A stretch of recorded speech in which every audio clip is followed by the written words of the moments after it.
mastering the art of storytelling through music.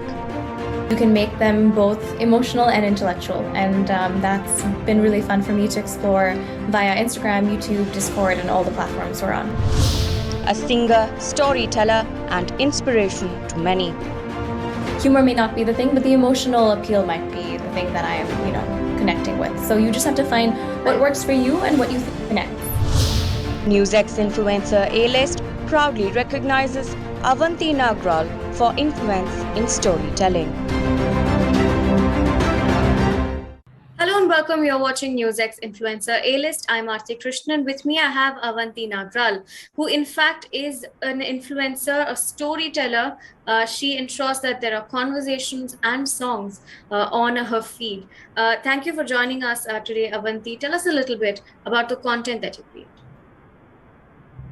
Thank you so much for having me, Aarti and NewsX. I'm really grateful to be here. As you very rightly said, I create songs, stories, and conversations, and a lot of the content is around music, education, life skills, and a lot of things we often don't talk about, such as mental health or sex education, because I truly believe that the arts and media can be a space where you can talk about things that matter, and you can make them both entertaining and educational. You can make them both emotional and intellectual, and that's been really fun for me to explore via Instagram, YouTube, Discord, and all the platforms we're on. Right, Avanti, now when you're talking about storytelling, right, it's an art form that has been, brought from history. Our ancestors have been doing it, like you said, through art. So how do you sort of then bring it into the modern world, the performance art and, the storytelling through songs, through acting? How do you then bring that for the digital audience? That's a great question. I think you have to know what the medium is. As an artist first, through songs, you have 2 to 5 minutes to convey, emotions. With songs, you also have the melody, the lyrics, the composition, everything that adds to it. When it's just more talking one-on-one, today's audiences, particularly younger ones, they're so used to seeing everything at their fingertips, and they have access to so much content and so much information. So you have to know what they enjoy and why they enjoy it, right? For example, let's say you're giving information about, say, sexual health, right? One approach could be, this is X body part, these are the parts, this is what you should know. But that may or may not be appealing to a younger audience member, because for them, they might want to see something that they can also relate to. So I think it's important whenever you are creating stories, or whenever you are packaging information that you want people to consume, putting yourself in the consumer's mindset. So that also means spending time with them, getting feedback, and in our case, because you can have the ability to build a community online, I get feedback from my audience regularly on what they enjoy, what they don't, what they care about, what they don't, and putting your own spin on trying to figure out how you might share it in your own style. I think my style is more it's wholesome in some sense. It's a combination of emotional and intellectual. For some, it might be more humorous. I include some humor, but I'm not a comedian, or I'm not a comedic storyteller. So for me, humor may not be the thing, but the emotional appeal might be the thing that I am connecting with. So you just have to find what works for you and what you think connects. Right, Avanti, now there are more mainstream, storytellers in the platform. Right now, you would see people who are full-fledged doing only storytelling, where they're going on stage and performing, something like an open mic. Or there are also a lot of pages online, content creators also, who then go with storytelling in a more larger fashion, not through art, not subtly. So what do you say to that when you're putting out content in the way that you do? How do you then manage a sort of competition that these platforms that are majorly focusing on telling stories, they have teams behind them? How do you then manage that? I don't think it's a competition. I'm a true believer in collaboration over competition. For example, we partner with a large storytelling platform called Terribly Tiny Tales, which is an incredible platform. We've done a few IPs with them. We did one called Taboo Talks where we talked about menstruation and periods. We're doing one soon on sex education, and I think it's great for both, right? Because they come as a platform that specializes in this.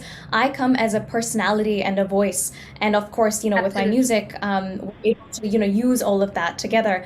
Also, for me as a performer, right? It's been a while since I've been physically back on stage, but a couple weeks ago I had my first offline show, and just seeing how that translates, where people know all the songs lyrics to your songs, where people talk to you as if they know you so well because they've seen more than just your voice. They're not just listening to the music, but they know who you are, because if you are also a storyteller, you create on all these platforms. I think YouTube, for example, being a long form platform, people feel like they know you even more. So it's very interesting. It's a beautiful experience, and I don't think it's a competition, to be honest. I think that there's space for everyone, and that's also evidenced by the fact that you have people on these platforms who specialize in, say, finance content, who specialize in legal content, who are super specialized, and that to me is the coolest part.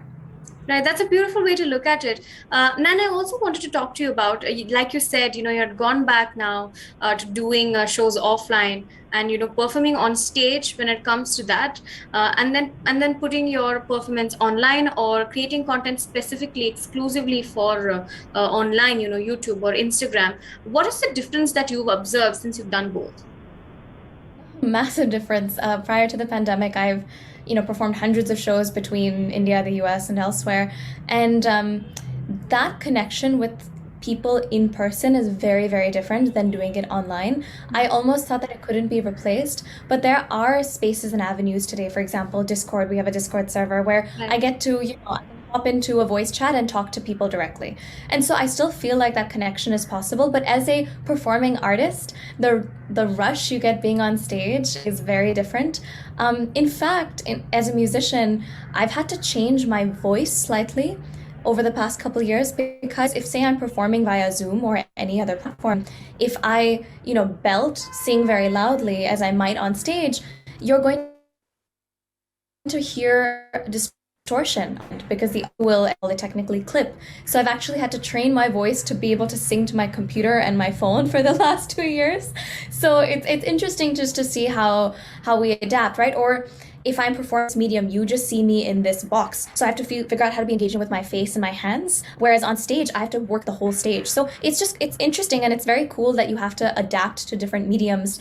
And I think the other thing is, you know, um, being primarily a performer while I was, at Harvard in college, while I was in India, everything, it it was very different because you're going from place to place, whereas also continuously simultaneously building an online community. um, I think younger consumers are not stream based consumers. They don't follow somebody because they are a singer or a dancer or an Right. XYZ, and they're less likely to put labels on you, right? They're more often than not personality based consumers. So for example, if they like Avanti and what she stands for, they will like everything that she does, Absolutely. or buy into at least everything. Right. So, like you said, building a community is something that you've also focused on. Which then you brought up such an interesting point of having to adapt to posting online, and that's not just in terms of skills, whether it's editing, but also in terms of your actual voice, and presentation style. But then the community that you built is far closer than. But you did have connection when you were performing on stage, but then there's also some sort of connection that you're building online, right? You spoke about Avanti bringing women into the mainstream platforms in telling story through the platform that you have, by the songs that you sing, by the stories that you tell. Give us a little more information how you're doing that and how you're taking that mission forward. Totally. I think, it's not just women, it's all genders, but I think women in particular, a lot of their issues go unnoticed, right? And for example, talking about periods is not a woman's issue because Right. A, not everybody who menstruates is a woman, but also B, it's a human issue. And what warms my heart is, a lot of my audience or community is actually very young. Many of them are below 25, and you will see a lot of young men so open to talking about the feminists being, people who are so empathetic, because I think given that they have so much access to exposure and information on the internet in a way that older generations did not. They have more of an understanding. I also think I would say 70% of my audience calls me Di or Didi. So there's that, very apna feeling, that, homely family vibe. And I genuinely think they feel that way. And I'm an older sister in real life as well. I have a younger brother. And so for me, I now feel like I have hundreds of thousands of younger siblings, and it makes me very, very happy.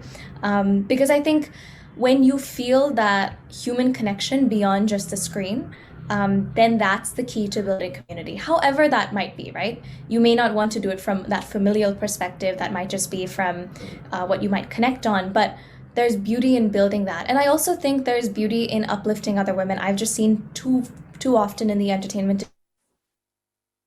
industries, particularly in music, a lot of the gatekeepers. I think one of the most important is to with and for women. So Last, which is a mini album, and a lot of the songs on it were about, and the team that worked on it was all female, because I think it was really important. Right, Avanti. Now, like you said, the stories that you're bringing forward did bring positive reactions from the people who consume your content. Now, give us for example of the kind of reactions you've gotten online. Do people feel inspired by the stories you're telling, and how do they then reach out to you, and what do they say?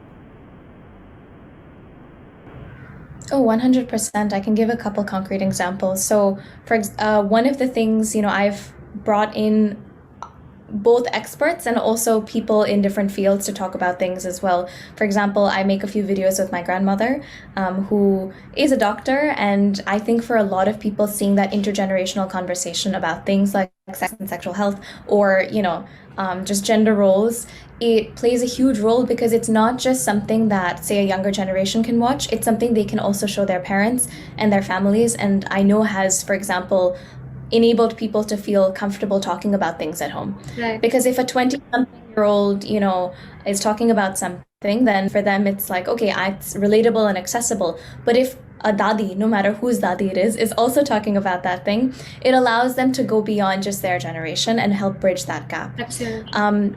We released a song last year called Suntolo, which is about mental health, and preemptively had partnered with a few mental health organizations. And when the song came out and all the video assets for it came out, just the outpouring of things people were sharing that were on their mind, that they wish they could tell other people, it was amazing, because they felt safe enough to share that in our community spaces and online. But it also broke my heart that they didn't feel comfortable enough to share that at home. So as a result, we regularly partner with several different mental health organizations and resources, and people are able to use, say, the code Suntolo to get access to free or affordable care. Or we do a lot of these sessions, once a month, twice a month, Right, on our Discord, because again, it's beyond just for me, when I put out a song, or when I put out a video, or when I put out a piece of content, my job doesn't end there. A lot has gone into doing that, but that's not where my job ends. In my opinion, that's actually where my job begins, because that can be the starting point to a conversation, someone's shift in their mindset, how somebody feels about something. And I try to keep it as real as possible, including talking about when I have shitty days and when I have wonderful days, and kind of how I think about things. And I see that in the kinds of ways people respond. People reach out with just the kindest words very often. And, because I think they feel that familial connection, it feels like they're part of the journey with you. So that to me is the most beautiful thing, when people notice that, including when people reach out and notice that, say, I might be looking tired or exhausted or maybe more sad than usual. They'll actually check in on me, which is not their job or responsibility. But because I think they feel that connection, it goes both ways. Right. Thank you so much, Avanti, for joining us and sharing your process, sharing your journey. We hope you build more strong communities like this and continue making content. Thank you for joining us. For more such videos, subscribe to the NewsX YouTube channel, hit the bell icon.